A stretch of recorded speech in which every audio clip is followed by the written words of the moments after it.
And undocumented immigrants are vital to New York's financial stability. More than 400,000 undocumented workers in New York City are in the hospitality, healthcare, construction, and domestic industries. Restaurants employ more than 42,000 of them. There are over 51,000 child or home care workers, and more than 48,000 work in construction.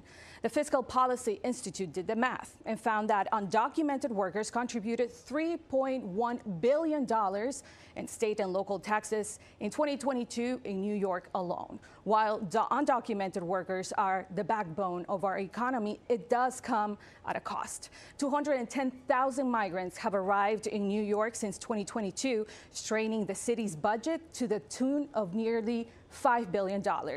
But of course, New York is a sanctuary city, which limits cooperation with federal law enforcement. And on her first day in office, U.S. Attorney General Pam Bondi ordered the Justice Department to freeze funding for all sanctuary cities. We will see what that impact has to bring, but we can already see what the city's response to the deportations look like. Pix 11's Henry Rossoff reports.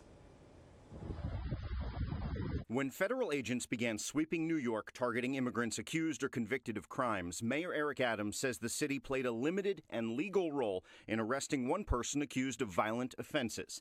Adams has for weeks been clear, even with New York's sanctuary status, he would cooperate with the Trump administration's deportation efforts. We have the same desire to go after those who are committing violent acts, repeated violent acts among innocent New Yorkers and among migrants and asylum seekers. New York City's sanctuary laws are designed to limit coordination with immigration authorities in an effort to protect law-abiding, undocumented New Yorkers and preserve due process rights. After the raids, NYPD leadership said nothing has changed over the past few weeks, and it will not help with civil immigration enforcement. If you're a migrant in New York City, you can go about your life, no problem. But the minute you break the law, you become a criminal.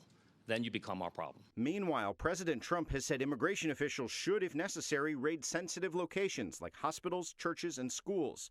The City Department of Education pointed us to this flyer when we asked what it's doing to address the fear in immigrant communities. The flyer says all ICE agents will be stopped at the door, city lawyers will be called, parents will be notified, and entry will only be allowed with a valid search warrant. Nonprofits who operate many city-funded shelters are also bracing for impact. They often show up with a document that looks like a warrant, but is not signed by a federal judge. The mayor and his team have continued to emphasize that undocumented New Yorkers who've done nothing wrong should still go to school and seek help